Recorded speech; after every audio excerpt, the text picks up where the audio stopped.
बिस्मिल्लाहिर्रहमानिर्रहीम। अस्सलाम वालेकुम नाजरीन, आज हम जोर इश्क के पार्ट 2 के साथ आपकी खिदमत में हाजिर हैं। लेकिन कहानी में आगे बढ़ने से पहले आप तमाम दोस्तों से इल्तिमास है कि हमारे चैनल दुआ वॉइस को सब्सक्राइब कर दीजिए और साथ घंटी के बटन को दबा दीजिए ताकि हमारी न्यू आने वाली वीडियो का नोटिफिकेशन आपको मिल सके। शुक्रिया। इफ़त जब पहली बार मेरे पास आई थी तो वो मायूस थी। अब जबकि वो तीसरी मर्तबा आई तो बहुत हद तक हौसला मंद हो गई थी। मगर इफ़त के मायूस होने या हौसला मंद होने से कोई फर्क नहीं पड़ता। असल मसला तो अफसल ही का था। वो सामने आता तो कोई बात समझ में भी आती कि असल मसला है कहाँ पर। अब जबकि इसने मुझे अफसल के काम के बारे में बताया तो मुझे काफी हद तक मसला समझ में आ गया था। अब देखना यही था कि ऐसा हुआ क्यों।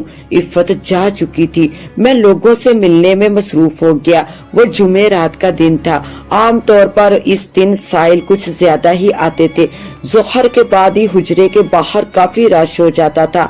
हर मुलाकात करने वाले को जब वक्त मैसर होता वो मिलता रहता, यहाँ तक कि मगरिब हो जाती।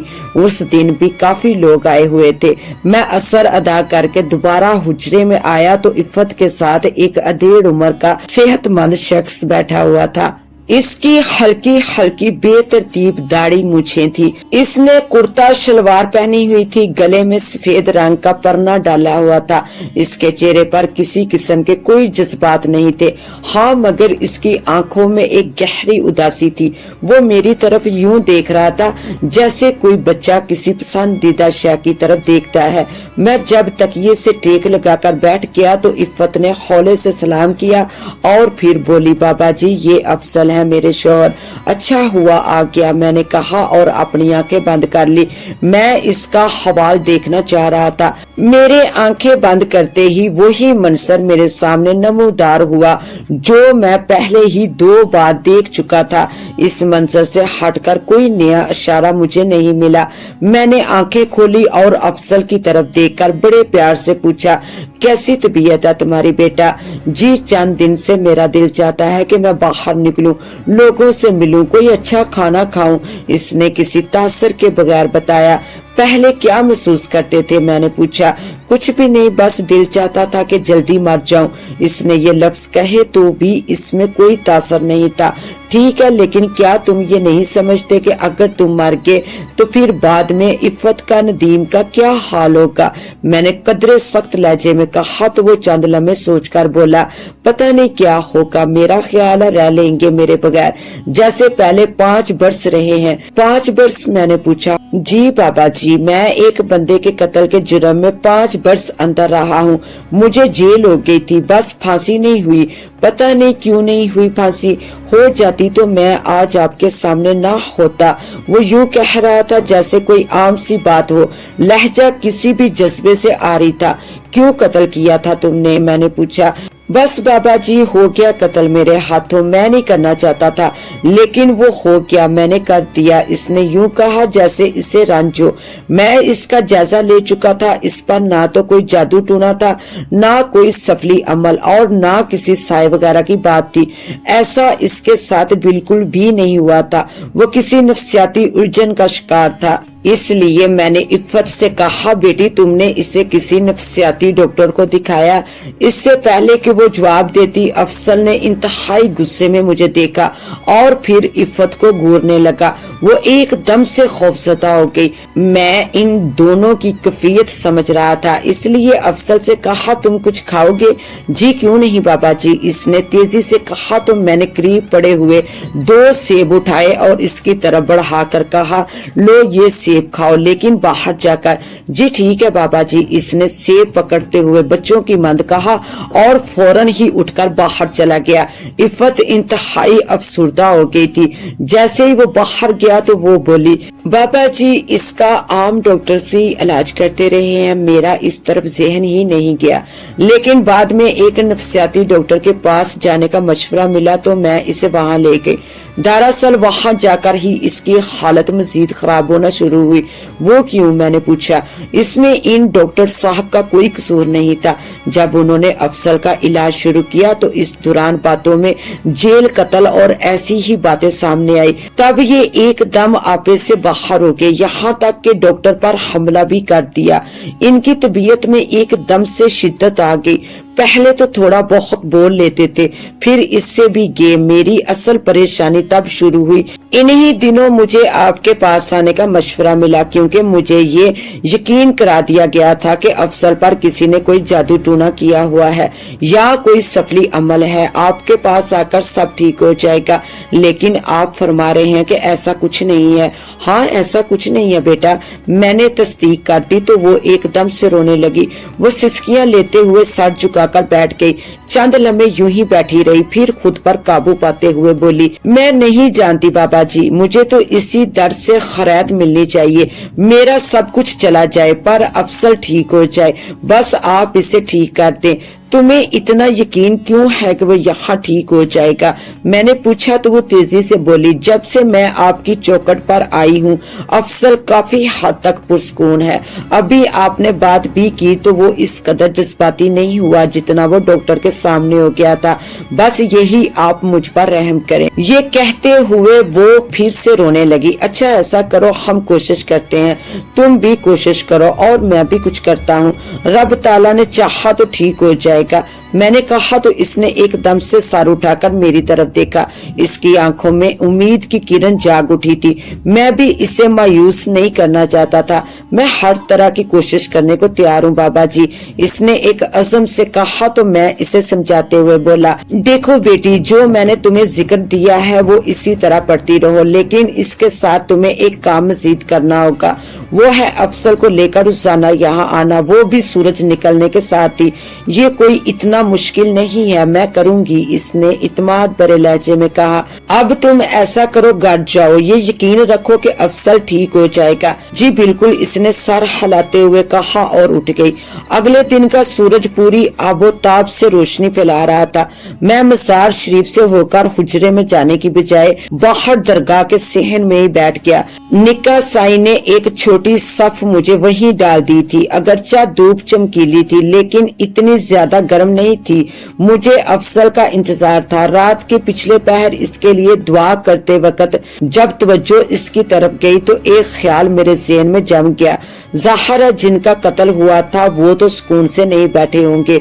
अगरचा अफसल पर कोई भी सफली अमल नहीं था, ताहम किसी न किसी की नफरत तो जरूर इसका पीछा कर रही है। फर्ज किया हम ये मान लेते हैं कि अफसल ने जिस बंदे का कत्ल किया वही जालिम था। अफसल से कत्ल हो गया, वो नहीं करना चाहता था, लेकिन मकतूल का कोई ना कोई तो मुतासर हुआ होगा। ऐन मुमकिन है इसकी आहें और बददुआओं ने अफसल को इस हाल तक पहुंचाया हो। वो कत्ल किन हालात में हुआ, कैसे हुआ और किनका हुआ, ये जानना बहरहाल जरूरी था। जैसे ही मुझे ख्याल आया मैंने अपने रब के हुजूर यही दुआ की कि अगर कोई ऐसा मामला है तो वो मुझ पर जाहिर हो जाए। इंसान रूह और मादे का एक शहकार है। जिस तरह रूह के लिए रूहानी इल्म है, इसी तरह मादी जिस्म के लिए भी मुख्तलिफ इल्म है। इंसानी अक्ल और तहकीक ने बहुत सारे इल्म दरियाफ्त कर लिए। सूरज निकले थोड़ा वक्त हो गया था, धूप तेज होना शुरू हो गई थी। ऐसे में दरगाह के दाखिली दरवाजे में पहले नदीम आया, इसके पीछे अफसल और फिर इफ़त आ गई। वो सीधे मेरी तरफ ही आ गए। सलाम दुआ के बाद मैंने अफसल को अपने सामने बैठा लिया। इफ़त और नदीम खड़े थे। मैंने इन्हें दरगाह पर फातिहा ख्वानी के लिए भेज दिया। जैसे ही वो गए मैंने अफसल के चेहरे पर देखा और बड़े ठहरे हुए लहजे में कहा, कैसे हो तुम बेटा? जी मैं बिल्कुल ठीक हूँ बाबा जी, इसने अतमाद से कहा। अच्छा ठीक है, जरा अपने हाथ दिखाओ। इसने अपना हाथ बढ़ाया तो मैंने इसे पकड़ लिया। मैं खामोशी से इसका हाथ देखता रहा। वो न जाने क्या समझता रहा। मुमकिन है इर्द गिर्द कोई देखता तो यही समझता कि मैं इसके हाथों की लकीरों को देख रहा हूँ। मुझे चंद मिनट चाहिए थे। मैंने इसका हाथ पकड़ा और अपनी पूरी तवज्जो इस पर लगा दी। चंद मिनट बाद ही मुझे अंदाजा होने लगा कि अफसल बर्दाश्त नहीं कर पाएगा। मैंने इसकी तरफ देखा तो इसकी आंखें बंद हो रही थी। इसकी हालत यूं थी कि जैसे अभी सो जाएगा। मैंने वो सिलसिला तर्क कर दिया। मेरे हाथ छोड़ते ही वो एक तरफ गिरा और बेहिस वो हरकत लेट गया। मैंने इस पर अपनी तवज्जो लगाए रखी। तकरीबन 3 या 4 मिनट तक वो यूं ही पड़ा रहा, फिर उठकर बैठ गया। वो यूं देख रहा था जैसे समझने की कोशिश कर रहा हो कि इसके साथ हुआ क्या है।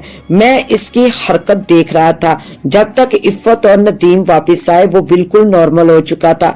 मुझे उम्मीद हो गई कि चंद दिन में ठीक हो जाएगा। मेरे लिए वो लहराता हुआ आंचल एक सोच था। अफसल जैसा भी था, मेरे देखे हुए मंजर के साथ लगा नहीं खा रहा था। जिस दिन मुझे इस लहराते हुए आंचल के बारे में कोई बात मिल जाती, उस वक्त सारा मसला ही समझ में आ जाता। फिर अफसल का इलाज होना मामूली सी बात थी। अगले 6 दिन तक वो लगातार मेरे पास आता रहा। पहले दिन इफ़्फ़त लेकर आई थी, तीसरे दिन नदीम आया और चौथे दिन अफसल अकेला ही मेरे पास आ गया। फिर वो अकेला ही आने लगा।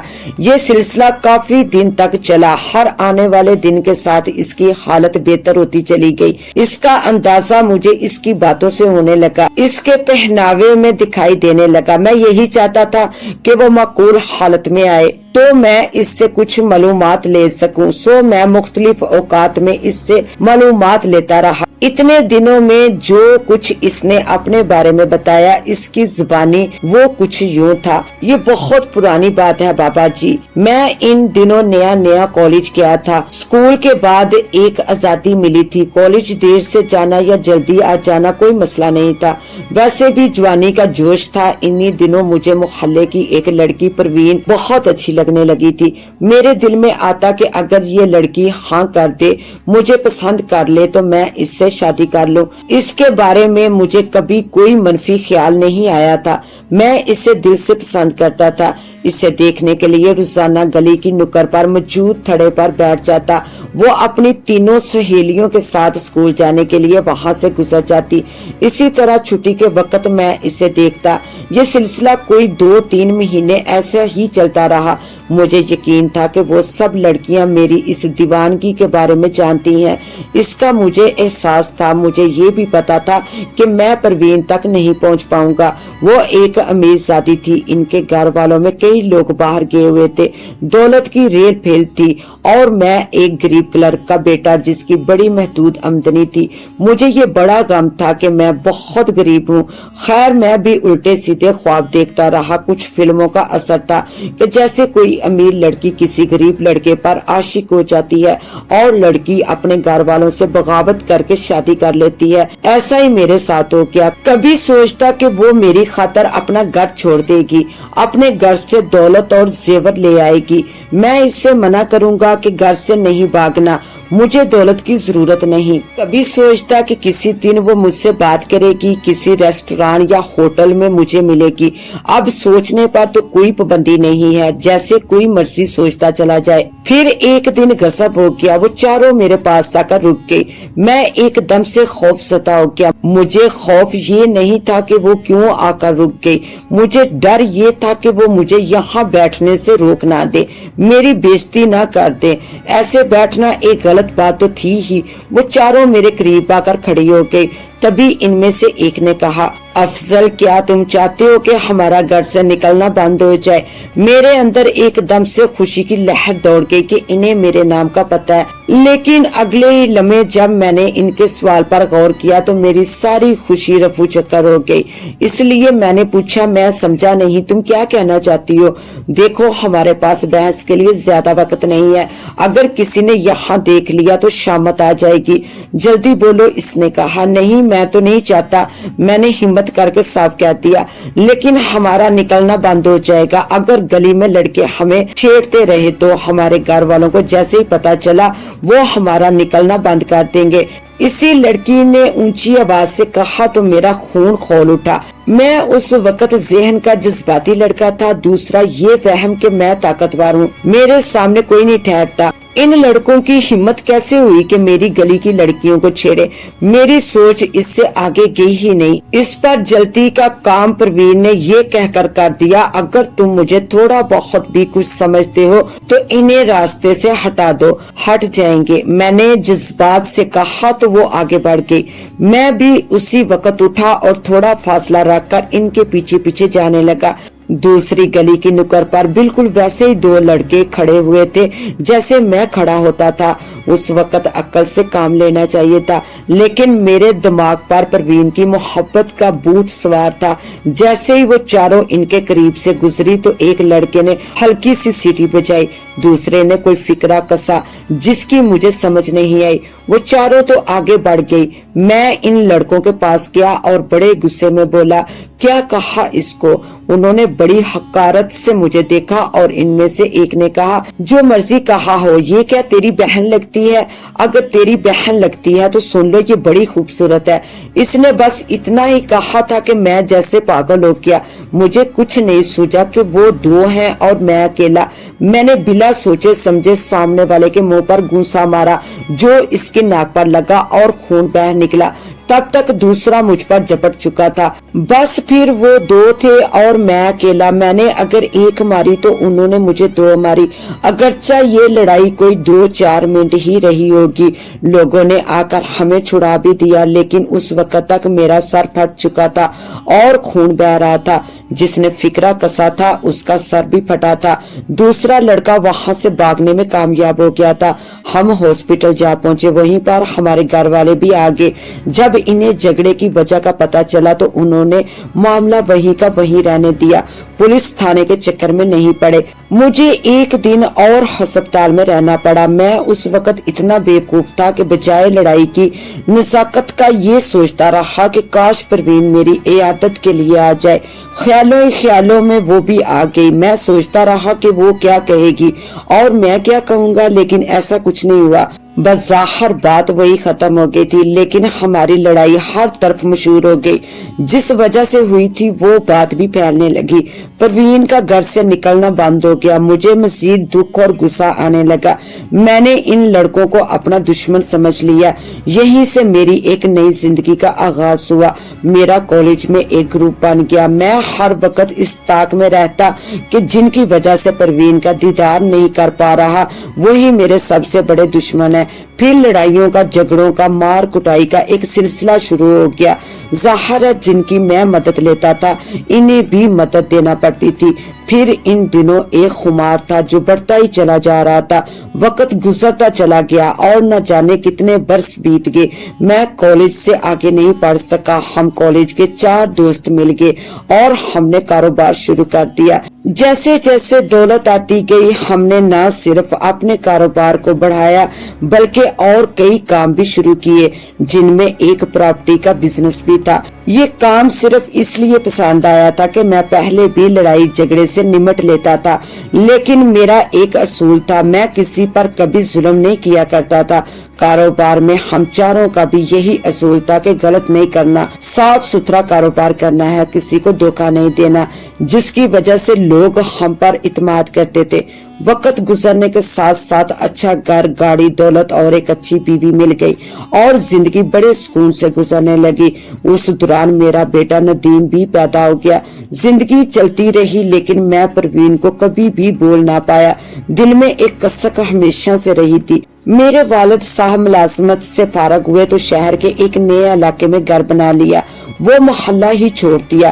مجھے پتا چلتا رہا کہ پروین کی شادی شہر میں ہوئی ہے، وہ لڑکا بھی کاروباری ہے۔ میری خواہش تھی کہ کبھی تو پروین ملے، کبھی اس سے آمنا سامنا ہو، مگر میری یہ خواہش کبھی پوری نہیں ہوئی۔ میں یہ سمجھ گیا تھا کہ محبت مجھے تھی، اسے نہیں تھی۔ مجھے اپنی محبت کو اپنے دل میں ہی رکھنا تھا، اب اس کا اظہار کرنا محبت کی توہین تھی۔ ہمارا پراپرٹی کا بزنس کافی بڑھنے لگا تھا کیونکہ لوگ مجھ پر اعتماد کرتے تھے اور میں کسی کو دھوکہ نہیں دیتا تھا، اسی لیے کام کافی پھیلنے لگا۔ زمین جائیداد میں کافی سارے مسائل اور معاملات رہتے تھے، वो मिल मिलाकर हल होते रहते थे। एक दिन एक प्लॉट का सौदा हो गया। जिस शख्स के साथ सौदा हुआ था वो किसी दूसरे शहर में छोटा सरकारी मुलाजिम था। शहरी जायदाद में इसे हिस्सा मिला था। वो एक माकूल सा प्लॉट था जिसमें काफी से ज्यादा फायदा हो सकता था। मैंने मामूल के रेट से कुछ ज्यादा ही में सौदा तय करके इसे एडवांस दे दिया। अगले चंद दिनों में कागजी कार्रवाई के बाद इसे रकम देना थी। मामूल के मुताबिक मैं कागजी कार्रवाई में मसरूफ था। एडवांस के बाद वो प्लाट मैंने अपने कब्जे में ले लिया और वहां पर अपने लोगों से चार दीवारी करवाना शुरू कर दी। इन्हीं दिनों मुझे पता चला कि इस प्लॉट पर काम करने वाले राज मिस्त्री और मजदूरों को शहर के एक बिजनेसमैन के लोगों ने मार पीट कर वहां से भगा दिया है। लाजमी बात थी कि मुझे इस पर गुस्सा आया। मैं इसी वक्त प्लाट पर पहुंचा। वहां चौधरी एहसान के लोग असला समेत मौजूद थे। मैं ये बात अच्छी तरह से समझ गया था कि अब लड़ाई के बिना ये मसला हल होने वाला नहीं, इसमें कोई न कोई नुकसान जरूर होगा। इसलिए मेरे दोस्तों ने शहर के चंद लोगों को दरमियान में डालकर चौधरी एहसान से बात की। इसका मौकफ यही था कि ये प्लॉट मैं खरीदना चाहता हूँ, इसलिए मैंने इस पर कब्जा कर लिया है। चाहो तो रकम ले लो। मुझे इसका दुख था कि उन्होंने बदमाशी की है। मैं भी जिद में आ गया कि अब मैं प्लाट खुद छुड़वाऊंगा। प्लाट मेरे और चौधरी एहसान के दरमियान अना का मसला बन गया था। मैंने प्लाट पर जाकर वहां कब्जा करने वाले लोगों को पहले प्यार से समझाया कि यहाँ से चले जाएं, लेकिन उन्होंने हमारी बात नहीं मानी। इनका यही मौकफ था कि चौधरी एहसान हमें कहेगा तो हम जाएंगे। मेरे लोग क्योंकि इनसे मार खाए थे इसलिए मेरे रोकने के बावजूद इन पर चढ़ दौड़े। मैंने इन सब को बांध लिया और चौधरी एहसान को पैगाम भिजवा दिया कि आकर अपने बंदे ले जाए। शाम होने के करीब थी कि वो अपने बंदे लेकर पहुंच गया। इसने फायरिंग शुरू कर दी। हमारे लोग भी तैयार बैठे थे। चौधरी एहसान मेरे सामने आ गया। इसने मुझ पर फायर किया। गोली मेरी रन में लगी। इससे पहले कि वो दूसरा फायर करता मैंने इस पर फायर कर दिया। हम दोनों ही हॉस्पिटल जा पहुंचे। शहर में खौफ फैल गया था। कानूनी अदारों के साथ हमारे और इसके लोग भी हरकत में आ गए। उस रात मैं हॉस्पिटल के इस कमरे में था जब एक औरत मिलने आई। जब इसने अपने चेहरे से नकाब हटाया तो वो परवीन थी। वो रो रही थी। मैं इसे पहचान गया था। मुझे पहचाना तुमने? परवीन ने सिसकियां लेते हुए कहा। हाँ, लेकिन तुम यहाँ कैसे? मैंने पूछा। चौधरी एहसान मेरा शौहर है। अगर इससे कुछ हो गया तो मैं तुम्हें कभी माफ नहीं करूंगी, इसने रोते हुए कहा। लेकिन मैंने अपनी सफाई में कुछ कहना चाहा तो वो बोली, मैं जानती हूँ तुम्हें मुझसे मोहब्बत थी, लेकिन इसका मतलब ये नहीं कि तुम मेरे शौहर को मार दो। प्लॉट का तुमने बहाना बनाया है। मुझे तो पता भी नहीं था, मैंने इंतहाई हैरत से कहा। लेकिन एहसान को पता था तुमने जानबूझकर ऐसा किया। इस कहानी का बकिया और लास्ट हिस्सा देखने के लिए पार्ट 3 का विजिट करें। इसके साथ ही अपनी होस्ट दुआ वाइस को दे इजाजत। मिलते हैं पार्ट 3 में। तब तक के लिए अल्लाह हाफिज।